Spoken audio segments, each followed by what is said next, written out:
Bonsoir à tous, bonsoir à ceux qui sont venus courageusement ce soir alors qu'il y a un match de foot et que nous sommes un petit peu excentrés à la salle de Roté-Neuf. Donc le Cercle Actif est absolument ravi ce soir de recevoir M. Henri Guénaud pour une conférence sur le gaullisme. Donc pour ceux qui ne nous connaissent pas et qui viennent pour la première fois à nos réunions, le Cercle Actif est une association de débat. Au départ, l'année prochaine, nous fêterons nos 10 ans. C'est une association d'amis qui d'abord s'est réunie et puis a décidé après de lancer le débat politique. Voilà. Je ne vais pas faire très long ce soir, je ne vais pas trop vous embêter. Je vais laisser la parole à Pierre et à Rosane qui vont animer le débat avec M. Guénaud. Donc ce débat sera suivi de questions de la salle, si vous le désirez, tout à l'heure. Merci beaucoup à vous. À tout à l'heure. Je voulais remercier les élus présents. En ce moment, ils ont beaucoup de contraintes, donc je suis ravi de voir des conseillers départementaux et des représentants de partis politiques ici ce soir, en dehors du public, bien sûr, que je remercie aussi. Merci. Monsieur Guénaud, bonsoir, merci d'être là ce soir. Alors pour ceux qui ne vous connaissent pas, je vais commencer par une petite biographie. Vous êtes né en 1957 à Arles, dans les Bouches-du-Rhône. Vous êtes diplômé de l'IEP de Paris et vous avez aussi un DEA de politique économique. Vous êtes haut fonctionnaire, spécialiste d'économie. Vous avez dans votre carrière travaillé pour Philippe Séguin. Vous avez été la plume aussi et l'un des plus proches collaborateurs de Nicolas Sarkozy. Aujourd'hui, vous êtes député des Yvelines et membre de la Commission des affaires sociales et candidat à l'élection présidentielle. Vous avez écrit plusieurs ouvrages, dont un en 1999 avec Daniel Cohn-Bendit, intitulé « La France est-elle soluble dans l'Europe ?» mais aussi, et on va en reparler ce soir, De Gaulle au présent. À l'intérieur, vous avez sélectionné des citations, des extraits de textes du général de Gaulle. Je vais tout de suite rentrer dans le vif du sujet, et notamment sur le terme de gaullisme. Parce qu'à chaque fois qu'on parle de gaullisme, la question qui revient, c'est la définition, qu'est-ce que ça veut dire ? Vous avez une formule, une explication dans ce livre, en introduction. Vous dites « Le gaullisme n'est pas une religion, il n'a pas de catéchisme. Le général de Gaulle ne veut pas que sa pensée et son action soient enfermées dans un cadre aussi rigide. Il attache trop d'importance aux circonstances et de prix à sa liberté. C'est une pensée vivante qui se nourrit de l'épreuve et de l'expérience. » Est-ce qu'on peut, malgré tout ça, dire qu'il y a une essence du gaullisme ? Et par rapport à ce que vous allez répondre, se dire gaulliste aujourd'hui a-t-il encore un sens ? Si oui, lequel ?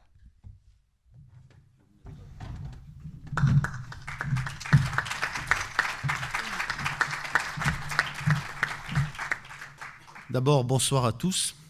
Merci d'être venus à ma rencontre ce soir. Merci à l'association des actifs malouins de m'avoir invité. J'ai bien compris, c'est une association qui a pour but de faire en sorte que des gens de différentes sensibilités, de différentes tendances, plutôt à droite, se parlent. Et je trouve que c'est une très bonne idée dans un moment où plus personne ne se parle. Je voulais saluer les élus présents ce soir et vous dire mon plaisir d'être parmi vous et à Saint-Malo. Je regardais de ma fenêtre tout à l'heure le ciel, la mer et la plage qui se confondaient en pensant que Chateaubriand dormait pour l'éternité pas très loin de là. Et moi qui ai dû lire 4 ou 5 fois, moins 5 fois les Mémoires d'Outre-Tombe, j'avoue que ça m'a rappelé beaucoup de souvenirs de lecture. Le gaullisme, puisque c'était le thème principal fixé à la réunion de ce soir, même si je suis sûr que nous allons parler aussi d'autre chose. Le gaullisme, d'abord, comme vous le rappeliez, ce n'est pas une doctrine, ça ne l'a jamais été. Le général de Gaulle ne l'a jamais voulu. Le gaullisme, c'est une histoire. C'est une histoire qui commence dans l'entre-deux-guerres, avec un officier qui fait toutes les antichambres du pouvoir pour tenter de convaincre les responsables politiques et militaires de changer les doctrines d'emploi des forces armées de passer des doctrines qui nous avaient assuré la victoire lors de la Première Guerre mondiale et dont il était persuadé qu'elles assuraient la défaite dans la prochaine guerre, à des doctrines plus contemporaines, tenant compte des évolutions de l'armement, et en particulier s'agissant de l'usage des chars et des avions. Vous savez, c'était un grand combat du général de Gaulle, du colonel de Gaulle à l'époque, pendant l'entre-deux-guerres. C'est le combat contre cette idée stupide, les chars allemands ne passeront jamais par les Ardennes. Et de toute façon, les avions, ça ne sert à rien aussi, parce qu'il y a trop de poussière sur le champ de bataille. Les chars allemands sont passés par les Ardennes, et les avions ont beaucoup servi.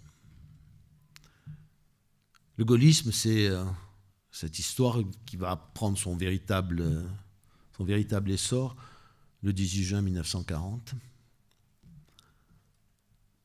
Et puis, c'est cette histoire qui se poursuit ensuite avec la libération, le combat politique avec le RPF des années 50, puis la Ve République.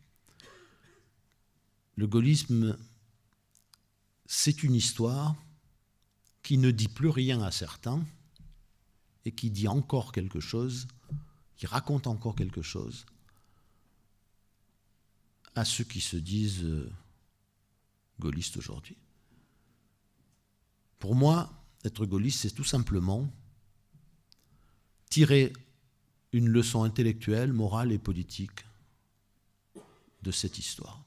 Le général de Gaulle n'a d'ailleurs écrit, à part les ouvrages de doctrine militaire pendant l'entre-deux-guerres, n'a écrit que des mémoires, en disant, vous savez, elles serviront, c'était dans les mémoires de guerre en particulier, elles serviront à nourrir l'ardeur des générations futures. Et si on cherche l'essence de cette leçon, ou de ces leçons, on la trouve précisément le 18 juin 40.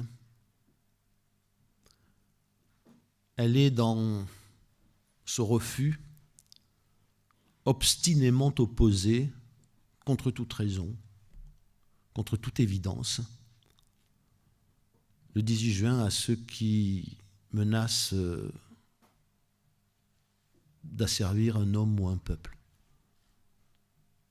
Le 18 juin, le gaullisme entre dans l'histoire avec un nom, N-O-N.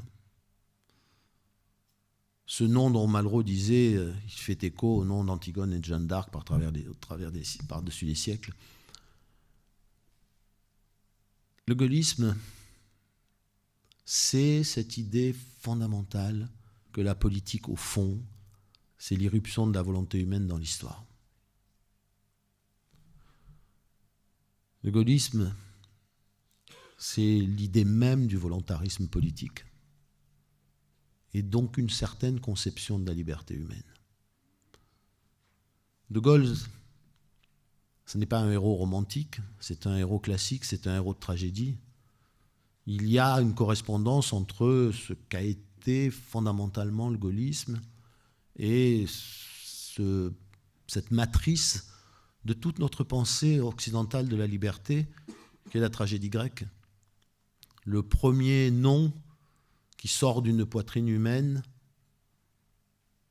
dans le théâtre antique grec, le premier nom d'un héros d'Échille, de Sophocle, ce nom fermement opposé au destin. On peut être écrasé par le destin, mais on peut être écrasé par des forces supérieures, mais la dignité de l'homme, elle est dans sa capacité à dire quand même non, à refuser de se coucher. Une très jolie phrase de Malraux dans le discours des Glières qui résume très bien, au fond, cette philosophie, quand il dit « Seul l'esclave dit toujours oui. Seul l'esclave dit toujours oui. » Voilà ce que c'est au fond que le gaullisme, leçon toujours d'actualité, plus que jamais, à une époque où la plupart des responsables politiques, enfin je veux dire des politiciens, ont choisi de renoncer à tout volontarisme en politique. Ils ont construit un système dans lequel les voilà forcés d'assumer des responsabilités qu'ils ne peuvent plus exercer, qu'ils ne veulent plus exercer. Le nœud de la crise politique aujourd'hui, il est là. Il est dans cette question, appelez-la philosophique ou morale, intellectuelle, qui vide la politique de tout son sens. Qu'est-ce qu'une politique qui ne veut plus rien? Qu'est-ce qu'une politique qui vous dit faut s'adapter à la mondialisation? Qu'est-ce qu'une politique qui n'a rien d'autre à dire aux Français que, vous savez, je vous ai beaucoup promis mais j'y peux rien? Qu'est-ce qu'une politique qui laisse gouverner les juges, les bureaucrates, les autorités indépendantes, les traders? Qu'est-ce qu'une politique qui dit mais je peux rien contre les marchés, je peux rien contre le commerce, je peux rien contre la technique? Qu'est-ce qu'une politique qui n'est pas inspirée par tout ce qui a inspiré notre idée de la liberté humaine et de la dignité humaine? Étonnons-nous après du rejet violent de la politique. Car s'il n'y a plus de politique, il n'y a plus de possibilité d'appel, il n'y a plus à rien vers lequel les gens puissent se retourner pour dire « aidez-moi, protégez-moi ». Et voilà donc notre monde livré à tous les déterminismes qui précisément, j'y reviens, menacent d'asservir les hommes et les peuples. Qu'est-ce que le gaullisme? C'est la volonté d'un peuple d'écrire lui-même sa propre histoire. Qu'est-ce que la politique? C'est donner les moyens à un peuple d'écrire sa propre histoire. On m'a dit un jour dans une réunion publique, une dame se lève, c'est un dîner-débat, à la fin elle me dit « Dites-moi quelque chose pour que je puisse faire rêver mon fils. » Je me dis « Mais je ne fais pas de la politique pour faire rêver votre fils, ni pour faire rêver personne. Je fais de la politique pour donner à chacun les moyens de réaliser ses propres rêves. C'est-à-dire à chacun les moyens d'être un homme libre, capable de choisir lui-même sa vie. Et ce qui est vrai pour un homme est vrai pour un peuple, parce que personne ne vit seul au monde. Qu'est-ce que le gaullisme? Une grande leçon de morale. Le contraire, vous savez, je me souviens très bien de celle que nous a infligée Lionel Jospin quand il a dit un jour, à propos, il y avait une crise chez Michelin, et il ne voulait pas intervenir, soit. Et on lui demande pourquoi, il dit, vous savez, l'État ne peut pas tout. Bon, je sais bien que beaucoup de mes amis ont trouvé ça génial. Moi, je trouve ça accablant. Mais accablant moralement, parce que d'abord, l'État peut tout. Il peut interdire les licenciements, il peut nationaliser, il peut... Bon. Il ne doit pas tout faire, mais c'est autre chose. Si M. Jospin avait voulu assumer la responsabilité morale de la politique, il aurait dit « Je ne veux pas intervenir, non pas je ne peux pas, je ne veux pas. En voici les raisons, et je les assume.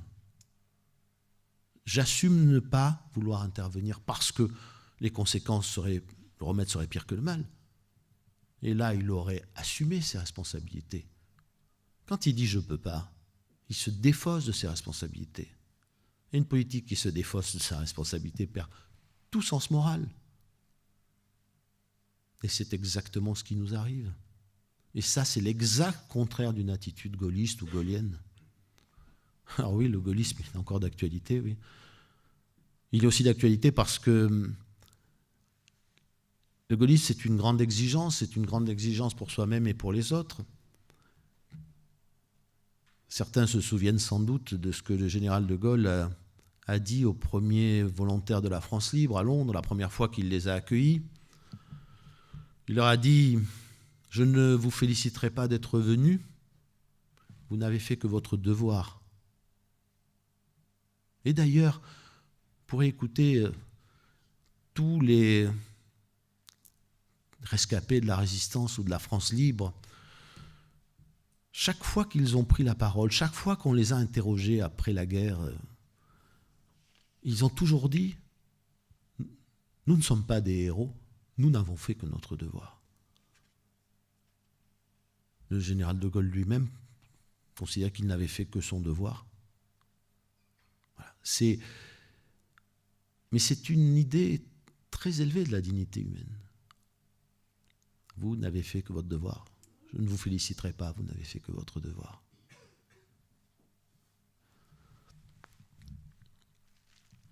Essayez avec les hommes politiques d'aujourd'hui. Et oui, mais voyez la crise de la politique, la crise de la nation, la crise du devoir, de la morale, ça commence là. Elle commence dans cette attitude-là, dans ce comportement politique-là. La parole politique est une parole qui pèse lourd, c'est une parole qui porte en elle une responsabilité. Ce n'est pas une parole anodine, ce n'est pas une parole ordinaire, ce n'est pas la parole du pilier de bar, ce n'est pas la parole qu'on peut prononcer le soir chez soi entre amis. Elle est lourde de sens. Et quand elle renonce à assumer cette responsabilité, alors vient le temps des grandes difficultés. Et le gaullisme prend toute sa dimension dans les périodes de crise. C'est tellement exigeant au fond de se comporter comme le général de Gaulle. Tellement exigeant que dans les temps ordinaires, il est très difficile d'exiger cela non seulement de soi-même, mais des autres.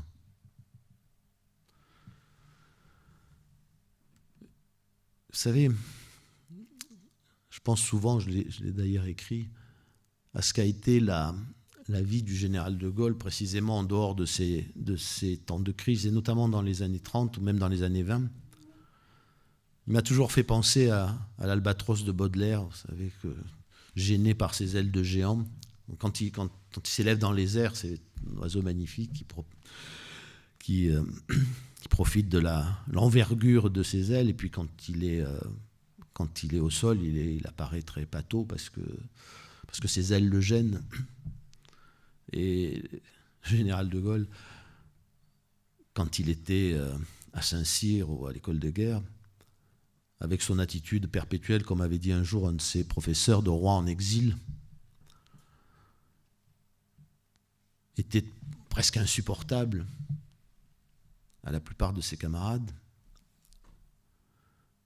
Et un jour, en juin 1940, cette attitude de souverain qui paraissait complètement déplacée, cette attitude hautaine, cette attitude extraordinairement orgueilleuse, a épousé le destin de la France à un moment où, parce que la France n'était plus rien, elle devait être plus orgueilleuse que jamais. Et à ce moment-là, l'orgueil du général de Gaulle et l'orgueil de la France se sont confondus. Et elle y a conservé sa dignité, tellement mise à mal par la faute morale de la collaboration. Il ne vous a pas échappé que la période que nous traversons était une période de crise. Il ne vous a pas échappé que jamais sans doute les désordres du monde n'ont été aussi grands depuis la Seconde Guerre mondiale. Jamais. On a eu la guerre froide après la Seconde Guerre mondiale, mais la guerre froide, c'était un jeu rationnel. Chacun cherchait à savoir jusqu'où il pouvait ne pas aller trop loin. Personne n'avait envie de vitrifier l'autre pour se retrouver vitrifié à son tour. C'était un jeu très rationnel, très dangereux, mais très rationnel. Aujourd'hui, il n'y a plus de jeu rationnel. On est à la merci des fous, des fanatiques. On est à la merci des terroristes, des extrémistes, mais aussi on est à la merci de la folie des marchés financiers, on est à la merci de la folie spéculative, on est à la merci de l'ivresse de la toute-puissance des juges, des autorités indépendantes, des bureaucraties. Jamais les désordres du monde n'ont été aussi importants, et peut-être jamais aussi dangereux depuis la Seconde Guerre mondiale. Et alors oui, c'est un moment gaulien. C'est un moment où il faut savoir dire non. C'est un moment où il faut savoir percevoir le tragique de l'histoire. Oui, parce que nous y sommes. Vous savez, l'instant tragique, cet instant de doute, où l'homme se retrouve confronté brutalement à sa plus grande responsabilité, ce moment où il doit choisir son destin, choisir son histoire, et où il connaît la plus grande angoisse, puisque son avenir dépend de sa décision. C'est un instant tragique que Camus voit dans le moment où le Christ dit « Mon Dieu, pourquoi m'as-tu abandonné ?» Cet instant tragique qu'il résumera d'ailleurs un jour en disant la tragédie, c'est quand Antigone a raison et que Créon n'a pas tort. C'est-à-dire quand deux vérités qui paraissent également légitimes, ou deux forces qui paraissent également légitimes s'affrontent et qu'il faut choisir sans avoir de réponse dans aucun catéchisme, dans cette zone grise qui est entre le bien et le mal, entre le vrai et le faux, où l'homme est livré à lui-même, à sa plus totale liberté, à sa plus grande angoisse. Eh bien voilà, nous y sommes. Prendre conscience que la condition humaine est tragique et que par conséquent la politique est tragique. J'ai écrit un jour une longue tribune sur le Front National. Je crois qu'il est vain de parler du fascisme. Ce qui est plus intéressant, et qui fait ma divergence profonde avec le Front National, dont je ne sais pas s'il est à l'extrême droite, à l'extrême gauche ou à l'extrême centre.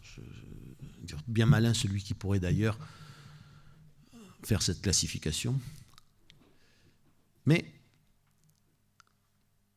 c'est un parti dont les responsables évacuent le plus souvent, précisément, la dimension tragique de la politique.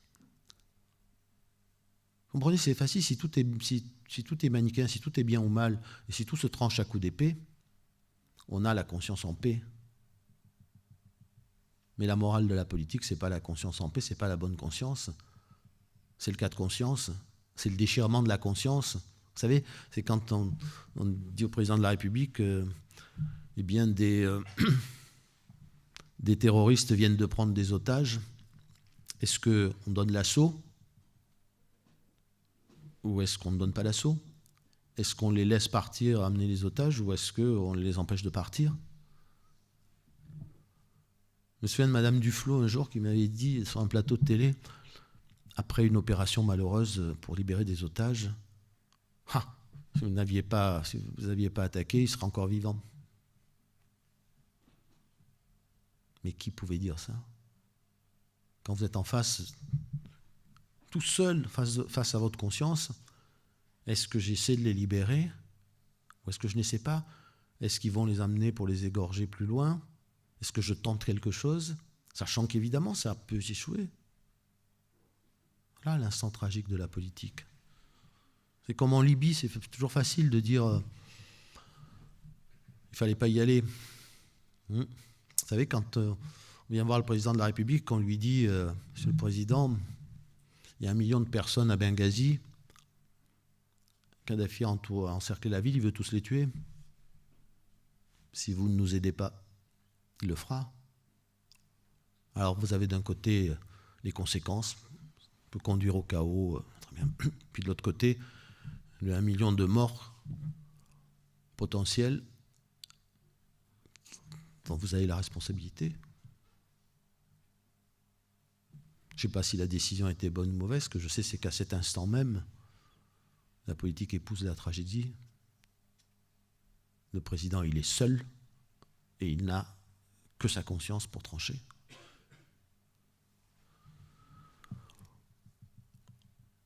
Et prendre conscience de cette dimension tragique, ça, c'est une des grandes leçons politiques et morales du gaullisme. Est-ce que vous croyez vraiment que nous ne sommes pas dans une période où nous devons prendre conscience de la dimension tragique de la politique? Vous avez vu la nature du débat politique aujourd'hui? Vous avez vu à quoi ressemble la politique d'aujourd'hui? Eh bien, elle ressemble exactement à ce à quoi ressemblait la politique à la fin des années 30, à la veille d'une des plus grandes tragédies de notre histoire. Elle ressemble exactement à ce à quoi ressemblait la politique de la France à la fin des années 50. Quand on est allé chercher le général de Gaulle en 58, le pays était au bord de la guerre civile et accessoirement de la faillite financière. La vraie, hein, pas celle d'aujourd'hui. Et c'est exactement la même chose.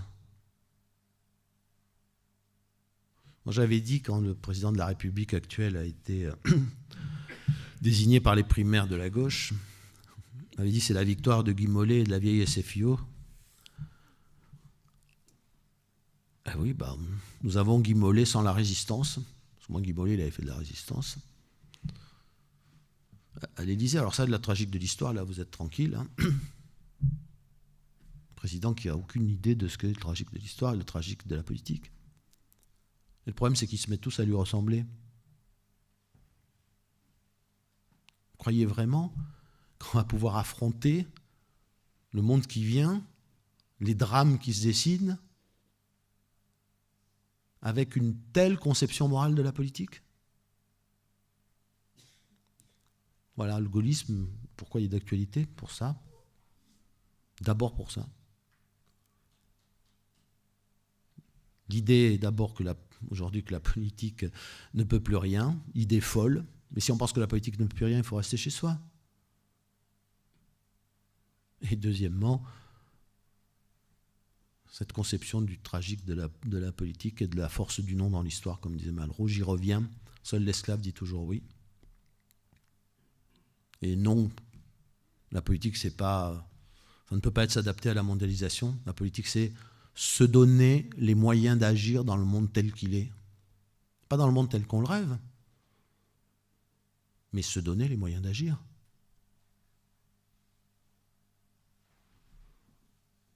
Puis accessoirement, garder cette inquiétude morale, cette inquiétude du cœur, comme disait saint Augustin, que beaucoup de mes amis ont oublié. Vous savez, certains nous disent aujourd'hui, si nous sommes dans les difficultés que nous connaissons, c'est parce que les Français ont trop bien vécu depuis 40 ans. Alors maintenant, voici venu le moment des sacrifices. Vous payez l'addition. Je ne sais pas si eux, ils ont bien vécu depuis 40 ans, mais la plupart des Français, non. Hein. Mais ce n'est pas seulement un problème de stratégie politique. Hein. Bien sûr, c'est suicidaire politiquement, mais en plus, ça me pose moi un problème moral. Allez donc regarder les Français dans les yeux, allez à leur rencontre en leur disant « Vous avez trop bien vécu depuis 40 ans, et c'est pour ça que ça ne va pas. » Et si vous pouvez le faire sans avoir honte, alors c'est que nous n'avons pas la même conception de la morale. Et puis,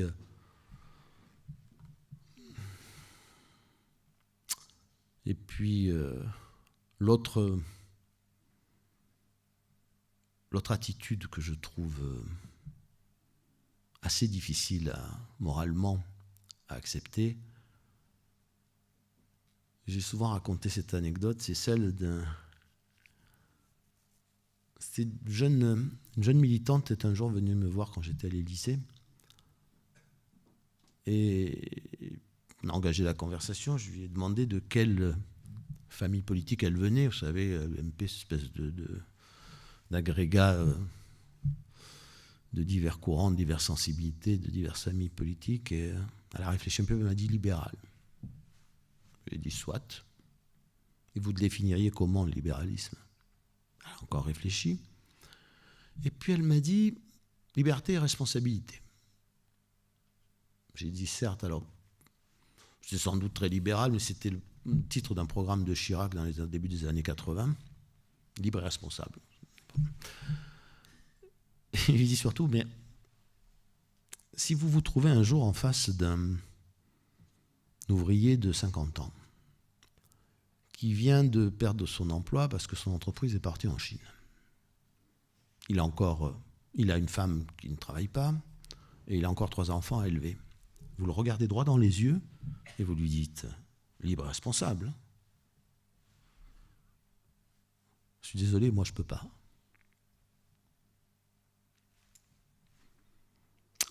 Et quand je me suis engagé en politique, il y avait encore beaucoup de responsables politiques qui ne pouvaient pas faire ça.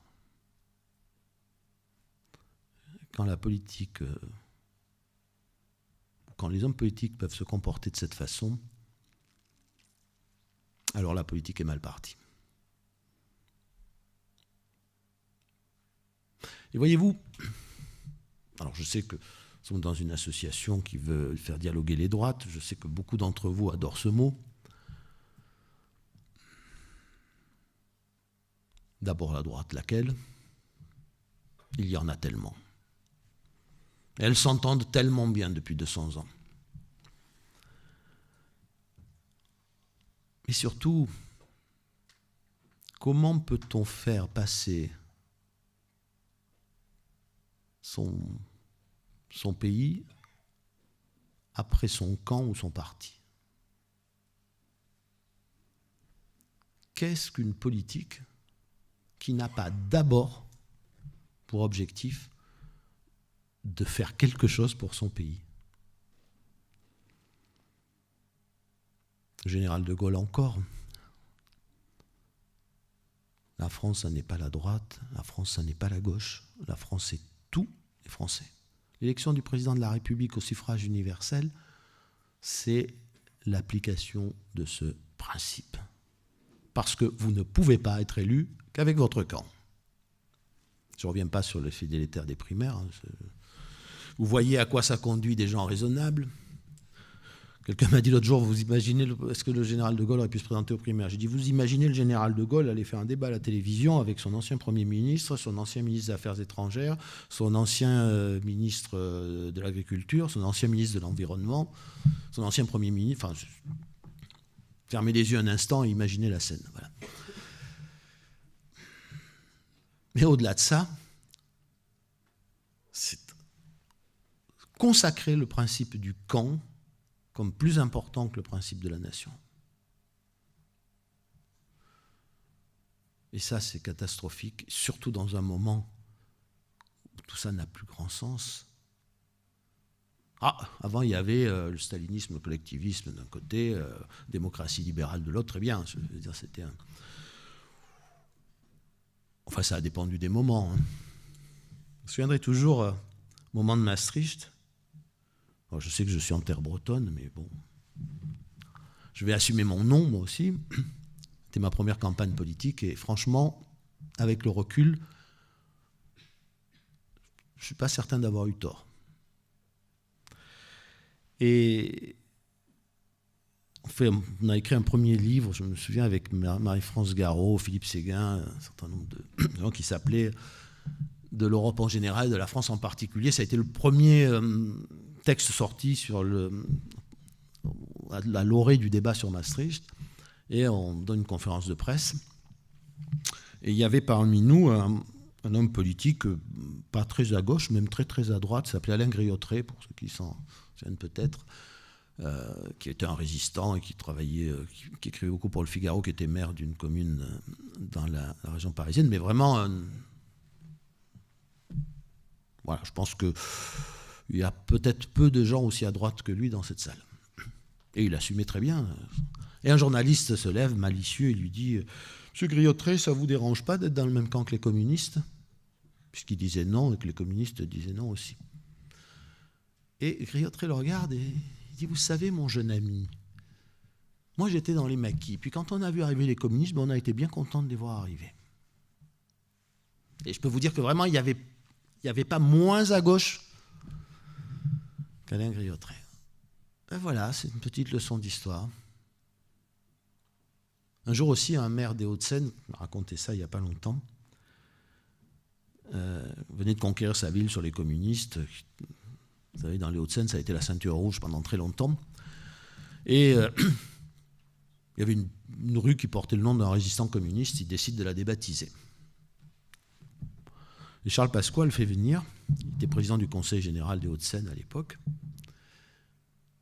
Et il lui dit « Allez, viens, on va se promener un peu. » Et il lui dit « Tu sais, tu veux débaptiser la rue, vous voulez le nom du résistant, ben, tu ne devrais pas. Je sais, ce sont des choses difficiles à comprendre pour ta génération. Mais dans la résistance, nous avons défendu la France ensemble. » Et il lui a parlé comme ça pendant 10 minutes, un quart d'heure. Je peux vous dire aussi que le maire en question n'est pas du tout tenté par quelconque compromission avec la gauche. Et il est revenu, quand il est revenu dans sa mairie, il ne voulait plus débaptiser la rue. Il nous a raconté cette histoire il n'y a pas longtemps. On avait inauguré chez lui une place Charles Pasqua. Et Charles Pasqua n'était pas très à gauche non plus. C'est pour vous dire qu'il y a des choses, il y a des choses par moments qui dépassent tout le reste. Et aujourd'hui, alors il y a une gauche des partis, il y a une droite des partis, il y a une droite il y a un centre des partis, mais qu'est-ce que tout cela signifie ? Croyez vraiment que Léon Blum aurait reconnu son frère en politique dans le président de la République ? Mais franchement, même si on avait dit à François Mitterrand que François Hollande serait un jour à sa place,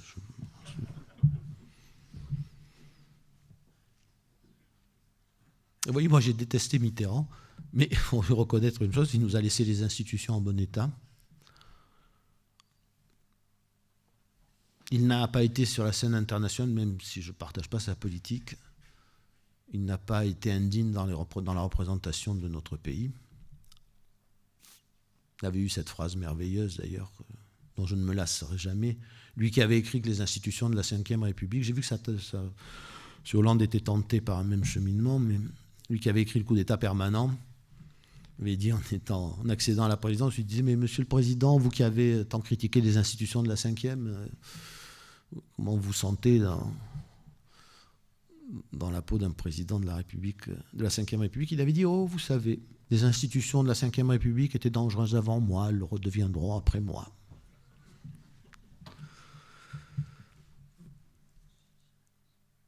Demandons-nous toujours simplement ce qui est bon pour notre pays, ce qui ne l'est pas. Surtout quand la nation est aussi menacée qu'aujourd'hui. Car elle l'est. Elle l'est, encore une fois, plus que jamais depuis la Seconde Guerre mondiale. Elle l'est parce que nous sommes menacés par la désintégration sociale, par le communautarisme, par le régionalisme, pardonnez-moi, mais